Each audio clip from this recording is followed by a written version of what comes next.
I want to start by giving a little bit of backstory to this whole ordeal. I don't want to put my name out there, so I'll just say my name is Adam. I moved out of my parents' house almost 5 months ago when I found a posting for a job that included a living apartment above it. I won't go into too much detail about my life before that, but I was eager to leave my situation behind and have a life of my own freely, so I jumped on the opportunity. I called the phone number provided and talked to a kind older-sounding woman who took down my name and answered a few of my questions. At first, I was skeptic and expressed as such, understandable given how well-paying it was and all that came with accepting the job. She assured me it was a real offer and that the reason for that was because they were struggling to find anyone that would stay at the job for more than a few weeks.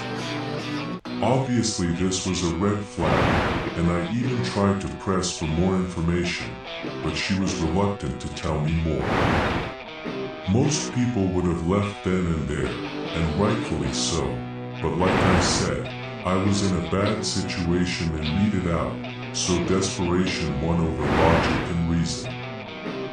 The job was to take care of a store in a small town some miles over from where I grew up. I would be in charge of the whole store, all besides ordering stock, as the lady over the hole said they order stock periodically on their end, so I would just have to worry about unloading and shelving things. I didn't have a car, so I had to ask a local friend to drive me over.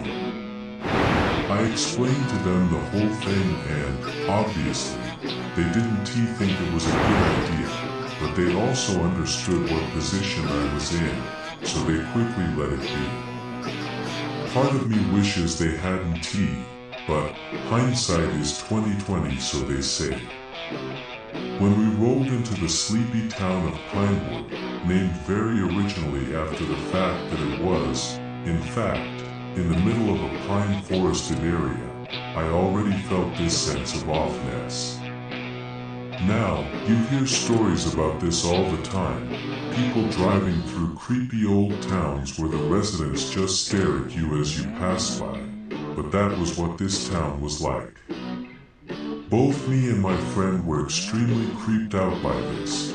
He even asked me multiple times if I was absolutely sure about this, but honestly between living in some creep town and going back to my parents, I would room with a serial killer if I had to. We got to the store, which was situated at the far end of the main street running through the town, a general store, looking somewhat run down in that typical old town sort of way, where it almost has a charm to it.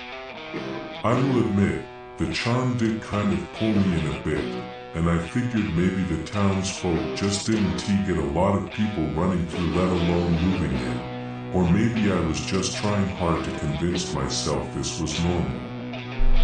The old lady I talked to over the phone met me at the door, where the other town folks had just stared. She seemed in high spirits and honestly just a sweet old lady, maybe in her 70s. Keeping with the theme of anonymity, for the rest of this retelling of events, I'll be calling her Ms. Sylvie, or just Sylvie. Sylvie greeted me with such warmth and politeness that I honestly forgot all about all the odd goings-on that lead to this point.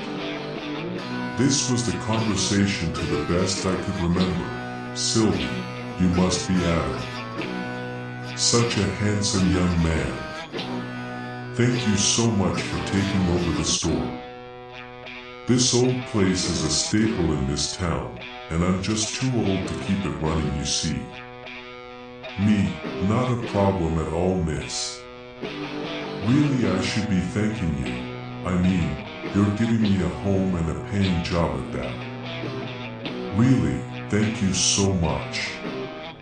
Sylvie, oh hush, think nothing of it. Exchanging a few more pleasantries, she took my hand into both of hers in a handshake. I remember her hands were cold, not like corpse cold, but still colder than I felt was natural given that it was the end of spring rolling into summer. I didn't pay it much time as my friend took my 2 suitcases from the car. "Is that all your belongings, dear?"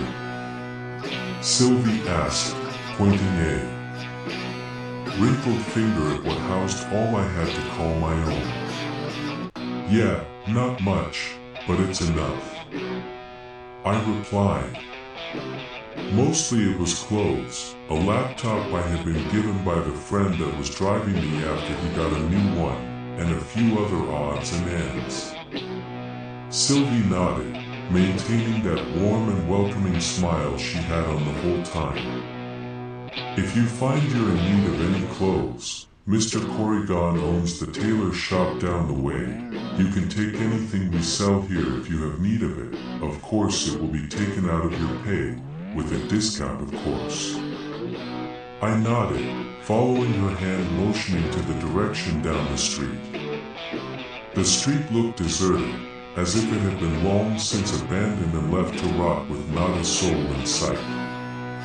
Sensing what I was thinking, not that I was doing much to hide it on my face, Sylvie continued.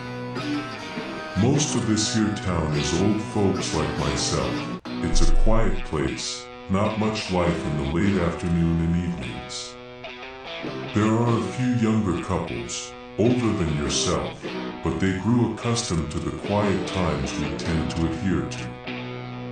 That being said, we do ask that you keep sound to a minimum in the later hours. Us old folks need our beauty sleep, you know." At that, she let out a laugh, the kind that you'd hear any old lady at a retirement home make. Honestly, she had a charm to her. The way she talked gave an air of maternity, a sense of genuine care for whoever she spoke to or of. "Now then, if you follow me, dear, I'll show you to your apartment. It isn't much, but it should do well for someone living by themselves." By myself. It was at that moment that the sheer thought really dawned on me. I suppose, to most people this would be a rather chilling thought, loneliness, but I found comfort in it. My parents were never a comfort to me, and I would spend most of my time alone anyhow. I grew accustomed to it, welcomed by it, my safe space. Sylvie led me through the store. It was rather small, but that was to be expected, I suppose. In a way, it was cute, a small general store for a small town, a few aisles with stocked shelves, some fridges in back for meats and frozen goods, and a few more, well, general items. In the back was where I would be most of the time, a cashier's counter, a shelf behind stocked with cigarettes, and a mirror to see at some parts of the store.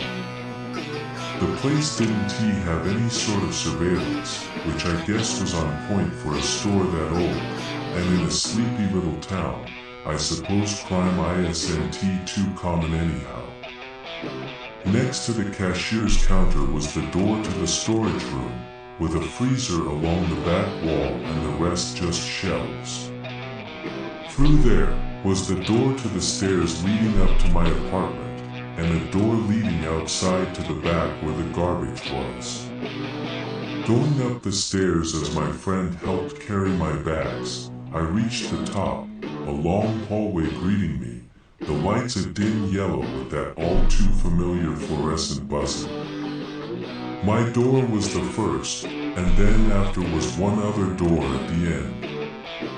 I looked at it somewhat puzzled, figuring it must be the apartment next door, though unlike mine, there was no peephole and there seemed to be quite a few locks on it. It was hard to see from the angle I was standing, but it was strange for sure. Unlocking the door and letting me in, I got my first view of the place. It certainly didn't feel small to me, but then again, a cardboard box would have likely been a welcoming home to me at that point. But the place was more than I could ever ask for. A small living room right at the door. No TV, but that was fine.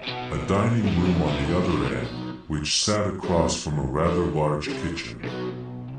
The whole place was outdated with walls covered in wallpaper, that vintage yellow in the kitchen, the couch in the living room spotted with flowers.